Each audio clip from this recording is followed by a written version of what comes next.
Kalau sedekah fungsinya memperbanyak harta. Banyak orang tidak memahami masalah ini.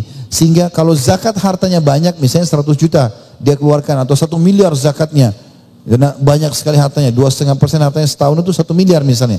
Maka dia cicil keluarkan dalam setahun. Dia enggak sedekah lagi. Dia pikir ini sudah sedekahnya dia, padahal itu zakat. Itu mensucikan harta. Bukan fungsinya untuk memperbanyak harta. Harus difahami masalah ini.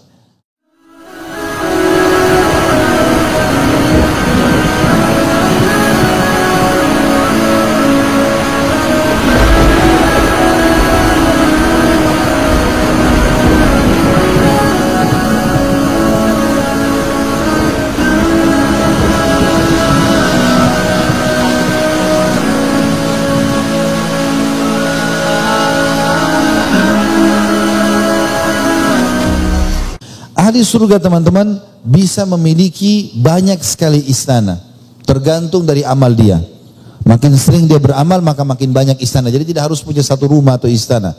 Sebagaimana sabda Nabi SAW, siapa yang membaca Qul huwallahu ahad dalam sehari 10 kali, Allah akan bangunkan baginya istana di surga. Qul huwallahu ahad ini teman-teman baca 10 kali tidak mengambil waktu 5 menit.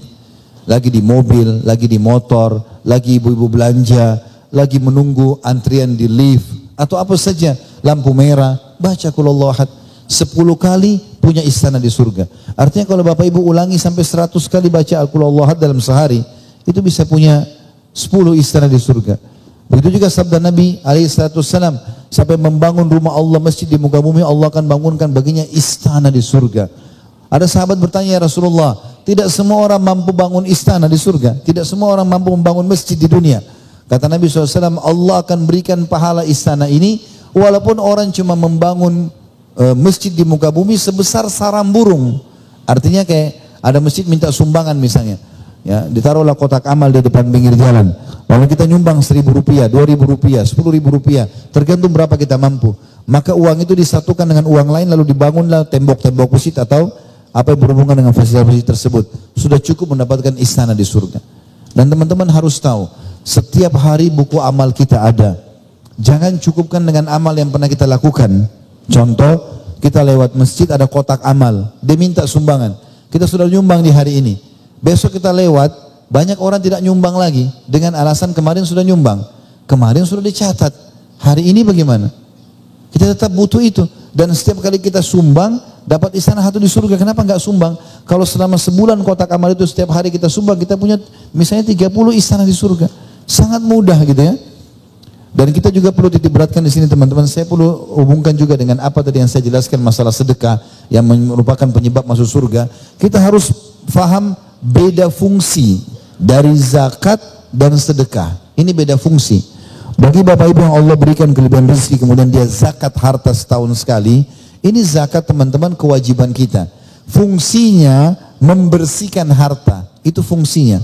Diambil dari kata-kata zaka yuzaki, arti pensucian. Ini pensucian.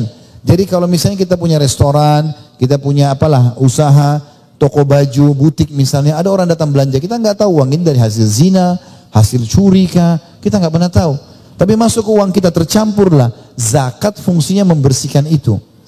Kalau sedekah fungsinya memperbanyak harta. Banyak orang tidak memahami masalah ini. Sehingga kalau zakat hartanya banyak, misalnya 100 juta dia keluarkan atau 1 miliar zakatnya. Karena banyak sekali hartanya, 2,5% hartanya setahun itu 1 miliar misalnya. Maka dia cicil keluarkan dalam setahun. Dia enggak sedekah lagi. Dia pikir ini sudah sedekahnya dia, padahal itu zakat. Itu mensucikan harta. Bukan fungsinya untuk memperbanyak harta. Harus difahami masalah ini. Maka sedekah beda fungsi teman-teman sekalian. Sebagaimana juga zakat mal itu beda fungsinya.